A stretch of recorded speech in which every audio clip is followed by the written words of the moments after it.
Ngayon, nagkakaroon ng press briefing. Ito po ay tungkol sa kumakalat na video, no? Tungkol sa isang video na ang larawan ay ang ating mahal na Pangulo raw. Allegedly ang ating Pangulo raw, President Marcos, no? Kumakalat po ito. Nilakas po ito, kung di ako nakakamali, sa ibang bansa. At ngayon po ay nagiging viral po ito. Gusto lang po namin gumawa ng statement, ako mismo, at of course, General Marbil, mamaya makasalata. Pero sa aming dalawa, sa pagtingin namin sa video, hindi ho ako naniniwala na ang lalaking nandun ay ang ating Pangulo. Hindi ho. Sa tagal na kakilala ko ang ating Pangulo, yung mga features niya ay hindi po siya yun. Ipapakita ko sa inyo kung bakit. Tingnan po natin ang larawan. Can we show it in the screen, please? Okay. Sa gitna po ang larawan ng ating Pangulo. Yung pong nasa baba ay ang larawan ng allegedly ang ating Pangulo raw. Tignan nyo ang tenga. Tignan nyo maigi ang tenga rito. Pagmasdan nyo, yung larawan ng ating Pangulo sa kaliwa, yung earlobe na tinatawag, yung ano bang tawag dito sa Tagalog, lambi, no? Earlobe. Tignan nyo yung nasa kanan. Diyan pa lang makikita nyo. Bakit ko sinasabi ito, mga kasama, dahil napakaraming kumalat sa social media ng mga AI, ng mga peke, sari-sari naghahalo sa mga panahon ngayon, sa mga maging mapanuri tayo. Huwag tayo basta-bastang maniniwala rito. Iniulit ko, ako mismo, personally, isang tingin ko pa lang nakita ko na ito sabi ko, wala ito. No?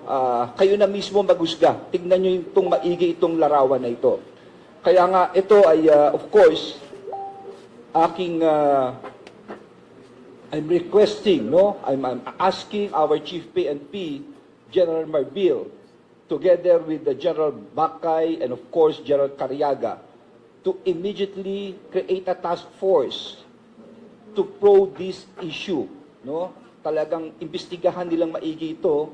Probably tawagan nila at they coordinate also with the ICT. No? At kung anong findings dito, no, malaman kaagad ng ating publiko. Sa tagal na kakilala kong ating Pangulo, ako'y naniniwala, no, at ako'y nagsasabi that he does not indulge in this kind of activities. No? Yun lang po ang aking masasabi sa isyong ito. At itong larawan na ito, tignan yung maigi, maging mapanuri tayo, huwag tayo basta-basta. At ako'y saksi, talagang napakarami niya nagawa. Tapos tiniming pa itong mga oras na ito. At nakita nyo naman, no, sinasabi ko nga personally, talagang wow, hindi siya po yan. No? Tignan nyo, maging mapanuri tayo. So, medyo malisyoso Medyo malisyoso ang paggagawa nito. Hindi naman tama ito at masyadong masakit, no? Itong ginagawang ito sa ating Pangulo. Ano pong magiging legal na hakbang natin? Well, may mga tungkol dito. Siguro I will throw this microphone kay ang ating legal is here, right? Oh, Matthew, yeah. What's the? Ito po yung batas. Babasahin na lang yung batas. Thank you, sir. On first glance, ang unang nakikita nating violation dito is that of our anti-cybercrime law, Public Act 10175. Nakikita natin that the elements are present. One is that yung mga elements of the crime is being committed here in the Philippines dahil sa pagpapakalat. Next is, of course, through the task force na binuo ng ating mahal na secretary, titignan po natin yung mga instruments or gadgets used in the distribution. And the last is there is damage. So clearly, tulad na nasabi ko po, there will be, on first glance, it's the anti-cybercrime law. We will determine and establish the criminal and civil liability of all persons na nagpapakalat po nitong malicious video. Sorry. May na-identified na po ba tayo ng mga personality na nag-upload na sa likod ng pagpapakalat? Well, ganito lang, kaklaruhin ko, Magkakaroon tayo ng tamang proseso rito.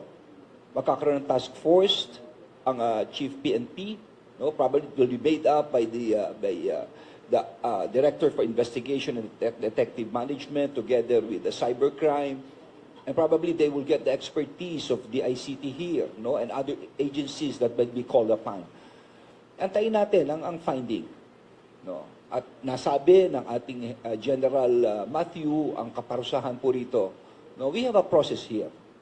Pero of course, dahil nga sa ginawang ito, ako na mismo, on my own personal belief, sa litrato pa lang, nakita ko na, hindi po ang Pangulo ito. No? So, sa mga nakikinig ngayon, no, sana maging mapanuri tayo, lalo na sa social media, wag tayo basta-basta maniniwala ng ganito. Please. No? Okay, thank you. Thank you, sir. Ms. Raya Capulong of ABS-CBN. Sec, good afternoon, Chief. Sirs, good afternoon. Either Kung